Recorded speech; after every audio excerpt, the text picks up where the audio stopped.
All right. Looks like it's working. Take two. UFC Paris. This is Moneyline MMA's edition of UFC Paris. Coming to you from a week off in which there were no fights this past weekend. And, there were fights, just not UFC fights. There was a CFFC event going on that was interesting. But outside of that, we had UFC China, and then we had a week off. So it's actually feels like longer for maybe some of us American fans, as the UFC China card was at such a it was such an early morning hour that I didn't watch it live, and therefore it feels like it's been 2 weeks off, but it hasn't. And that said, Jose's obviously not with me today. Jose is a little bit busy today, so he's not able to make it. I'm going to be bringing my picks here for UFC Paris, just on my own here, in the usual fashion, starting with a 5-weight, going down. And just for anyone who is new here, our system at Moneyline MMA entails picking 5 of the currently 14 scheduled fights for UFC Paris and ranking those 5 picks in order of confidence, with 5-weight being the most confident pick and 1-weight being the least confident pick. UFC Paris taking place at actually starting at 11 a.m. So, of course, they're not in America yet again for these fights, but at least it won't be too terrible of a main event time, as main card around 2 p.m. Central Time. So you can expect Imavov and Coyote to be stepping in the ring, 4:30-ish Central Time, 5 o'clock. So that should be a fair enough time for these fights to watch them live. So as I said, I'm going to just get right into it. Here on this show, we start with our 5-weight picks, meaning our locks of the week first. So for this Saturday, my lock of the week, I'm going to keep us off the main event here. I'm going to be looking at a guy. This is an interesting matchup. I had to go there. And actually, now that I relook at this, I guess because they do 6 fight main cards for UFC events that aren't pay-per-views. Usually it's only 5 for pay-per-views, but I forget sometimes for the fight night events they do 6. And I guess so. With that said, I guess this might be the opener then of the main card, that 6th last fight. I'm looking at Patricio Pitbull versus Hossein Kaita. And Patricio Pitbull is currently listed on FanDuel, at least, as a plus 168 dog. Kaita, a minus 220 favorite. And my 5-weight is on the dog here. I am prepared to pick against a guy who is on a hot streak, who is dominating pretty much everybody he fights. But I'm basically, anyone who's listened to this show, been here before kind of thing, basically knows where I'm going here. I feel like I'm somewhat predictable in this aspect, but to me, if I'm not consistent, then what am I? What am I doing here? But that said, it's been consistently accurate for me in that a lot of these times you see someone coming into the UFC. I mean, it's wild. It's like it's becoming a Black Mirror almost, where literally Jose and I were just talking about that being Pitbull a couple of months ago, back in April. And now he's the one on the other side of it for someone else's UFC debut. And it's just, it's so interesting to me. Like, it's like Black Mirror, because Patricio Pitbull is like the one getting his butt kicked in his UFC debut by someone way too good. And he's going to be the one doing some butt kicking in someone else's UFC debut because he's just way too good. And honestly, that's not a knock on Kaita as much. Like, I'm not saying he can't work his way up and become a champ one day. Sure, I'm not saying that's not possible, but he's young. He's 27 years old, and he just has nowhere near the experience of Patricio Pitbull. It's as simple as that. I don't need to sit here and ramble on and on and on about it. You're getting a favorite, an underdog. You're getting dog money on a guy who is going to come out with like a high level of excellence. That level might not be quite as high as Yair Rodriguez. Yair Rodriguez challenged for the belt, right? Dan Ige, he goes in there and decisively beats Dan Ige. I think he decisively beats Hossein Kaita here. It might be KO, it might be decision. It'll be one of those two, mark my words, as a 5-weight underdog, and it will come to fruition. That said, let's move down to my 4-weight pick. My 4-weight pick is quite the opposite, in the sense that we're going to go from the bottom of the main card to the top of the main card. We're going to be going right into the main event of Saturday afternoon or evening, I guess, depending on what time zone you're in. This is a middleweight bout with title implications between Nasruddin Imavov and Kyle Borralho. I'm going to be taking what I believe is to be another underdog here. Let me double check. Yes. Imavov plus 108, Kyle minus 136. Give me 4 weight on Nasruddin Imavov. I'm going with back-to-back dogs here, although Imavov's much closer to being a favorite than Pitbull. But in any case, Nasruddin Imavov to me is the better striker. Nasruddin Imavov's the guy I want between these two on the feet, standing up in a boxing match. And with that understood, what is Kyle going to bring to the table? What is he going to take Nasruddin down? Nasruddin's almost got an 80% takedown defense, and he just beat Brendan Allen, who I'd argue is just as good, if not better, as a grapple and submission artist as Kyle Borralho. I mean, Nasruddin Imavov has shown his ability to counter wrestle and use wrestling sometimes as well. And the thing is he's also got somewhat recent 5-round experience. I guess they both do, because Kyle's coming off of what do you call it? A main event is the word I'm looking for. A main event versus Cannonier. So they both have 5-minute fight experience. But tell me that Imavov isn't the better boxer here. He is. And in my opinion, this fight stays on the feet. I don't think Kyle's going to be able to get transitions and get some sort of submission on Nasruddin Imavov. I mean, I guess anything's possible. But to me, Imavov's fought way too many dangerous wrestlers and or grapplers that haven't finished him for Kyle to just be the one that does. And as I said at the beginning of this handicap, you're still getting him at plus money too. I don't know. To me, we're going to see an Imavov versus Khamzat fight, and it might not be the next fight between, like, it might not be the first defense for Khamzat is what I'm trying to say. But this is going to be in the discussion, especially if Imavov finishes Borralho or makes it decisive. I think Imavov is it's an interesting style to think about clashing with Khamzat, but Imavov would be the one guy to make him, like, I mean, he's out of Dagestan, Russia. Imavov, if I just told you where he's from, you would have all these assumptions about him that would be incorrect, because he's actually more of a stand-up fighter. He's from Dagestan, Russia. I believe Imavov could be the one that gives Khamzat a hardest challenge right now for who we've seen at the top of the middleweight division. And I don't think that's too crazy to say, especially after he beats Kyle on Saturday. So that's my 5 and my 4 weight so far. We're 2 for 2 on underdog picks, and they're both my most confident picks of Saturday afternoon. But let's keep the train rolling here. For all my picks here now are on the main card. I thought I had a prelim at first, and then I realized there's just a lot of fights on this card, and they're putting 6 fights on the main event. Therefore, I've got all main event fight picks here, and I'm going to be sticking with some familiar names. If you've been watching the show or the UFC in general, you're going to be familiar with Paul Craig. You're going to be familiar with Modestas Bukauskas. Those aren't going to be 2 names that you're hearing just now for the first time. And to be honest, you probably don't need me to sit here and give a pick on it, because you've probably got a pre-assumed notion about one or the other guy in which you don't like them, so you never pick them. And I can totally get that, because I was basically there for Paul Craig until I just realized, you know what, like, I'm just picking him to win or lose. I'm not going to bet on him ever again. Like, it's fun to watch him fight, and you almost enjoy it much more that way when you just go into it knowing you're going to enjoy the fight, and you don't have basically to watch Paul Craig look like a fish out of water if he's anywhere but on his back. I mean, it's either way. Safe to say, I'm taking Bukauskas here for my 3 weight.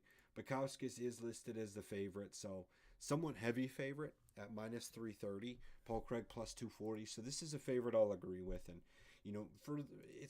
it's such a sad thing to say too, because I just don't feel like Modestas, I feel like he isn't even that good. I really don't. He's got a negative striking differential. His wrestling is kind of average at best. He's not a threat for submissions. I mean, Modestas to me is the most, like, average all around, great at nothing, good at everything fighter. And to me, it's like the opposite of Bruce Lee, right? I fear a man who does one kick 1,000 times over a guy who does 1,000 kicks once. It's just better to have that strength. Your Khamzat. People know you're going to get wrestled, and it works anyways. It's because he's so much better at everybody else, it doesn't matter. And, I just think we're in a spot here. Paul Craig, I wanted to think his stand-up was improving. It's not. Modestas Biskauskas at least has a few wins in a row, and that's part of why you're getting such a steep line. I'm not putting a penny on this, man. Not a penny.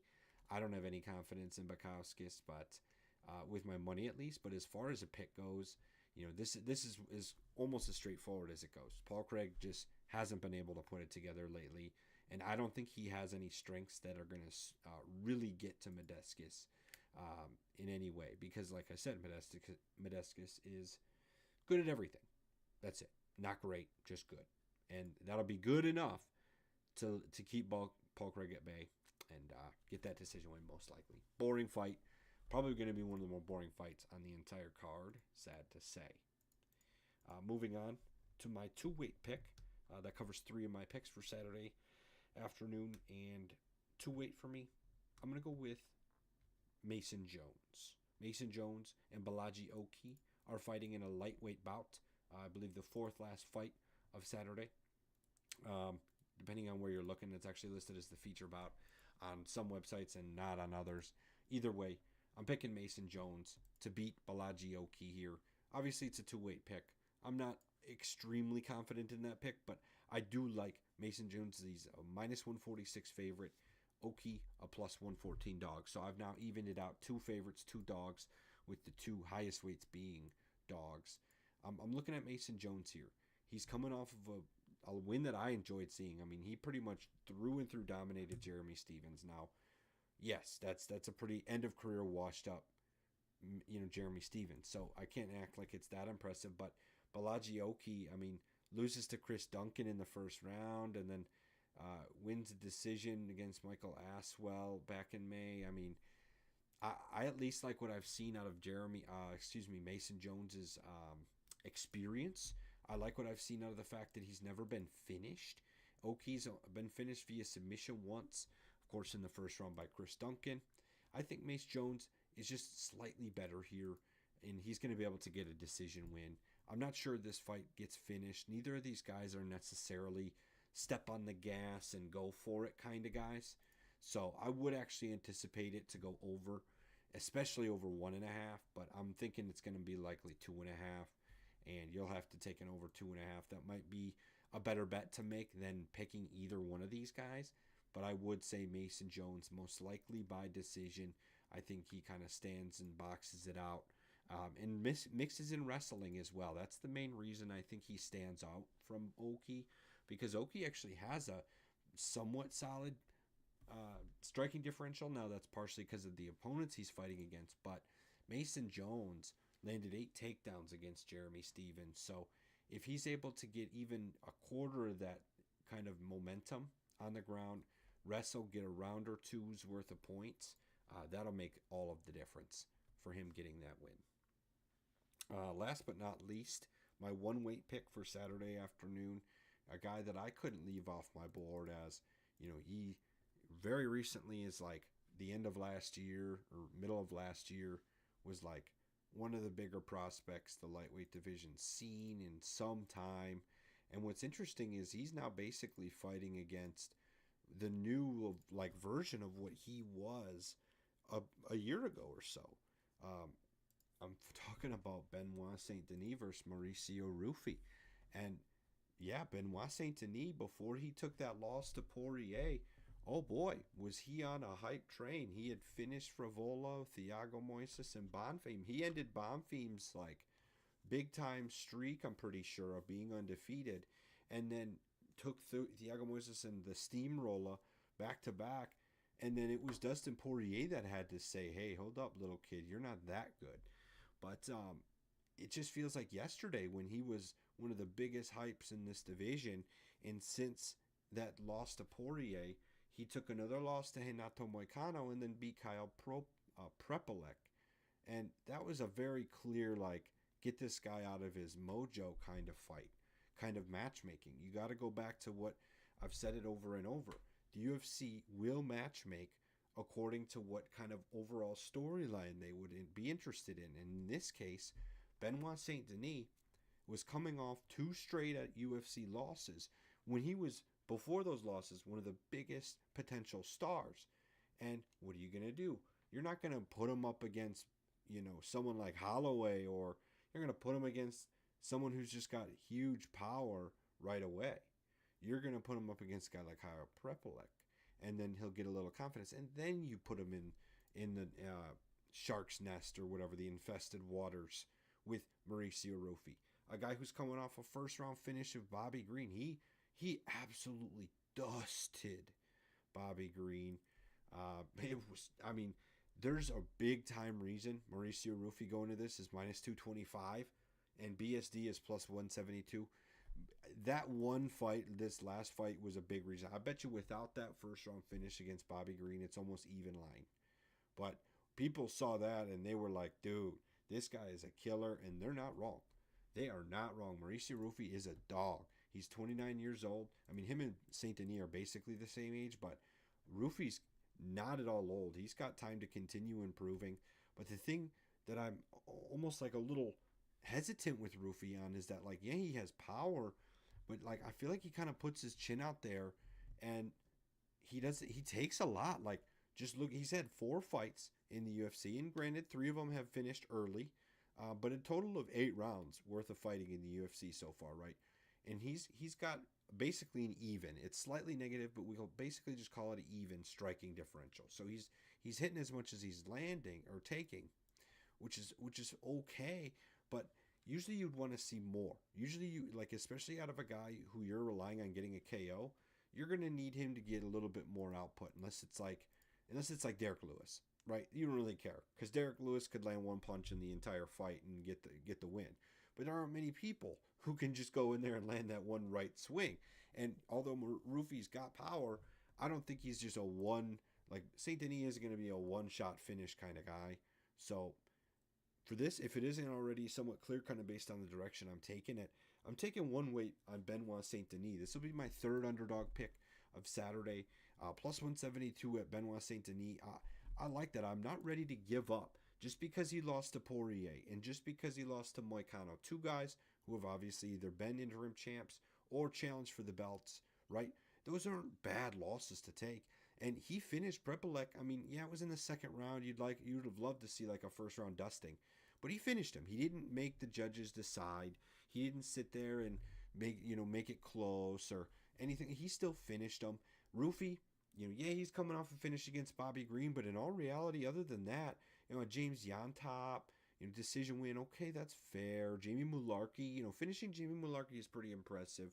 I'm a fan of Mularkey, but at the same time, it's not like a wow, this guy deserves to be a huge favorite. He's a huge prospect. I think these guys are really similar in ability, with power and with wrestling and grappling. So with that said, I just don't see a valid reason to take a guy at minus 225 when I think he's basically not even better than his opponent. So to me, this is another one where I'd probably say completely leave it off the betting slip because I think it's so evenly matched. You just want to it's a fight you just want to sit and enjoy. It's not anything that you're going to want to be super stressed on, because I'll tell you what, if you bet on either one of these guys, you're going to be super stressed that the other gets the finish. So just saying. So that's my official advice on that. I got a 1 weight on BSD though officially. Just a quick recap. I've got a 5 weight on Patricio Pitbull. I've got a 4 weight on Nasruddin Imavov. I got a 3 weight on Modestas Bukauskas. I've got a 2 weight on Mason Jones and a 1 weight on Benoit Saint Denis. That's 3 underdogs and 2 favorites. Thanks as always for listening. Jose should be back next week. We'll have the regular crew back in here, as well as pretty regular UFC occurrences coming up for us card wise. So we're gonna get this UFC Paris card, and then we're gonna be back in we're gonna be back in America. Is what I'm trying to say, because it's Noche UFC coming up on the 13th of September. So make sure to tune in a week from today. Jose and I will be around to discuss card headlined by Diego Lopez and Gene Silva. That's going to be a crazy fight. Wow, that's insane. Not for a non-pay-per-view. That's an awesome matchmaking for the UFC. So either way, make sure to tune in next week.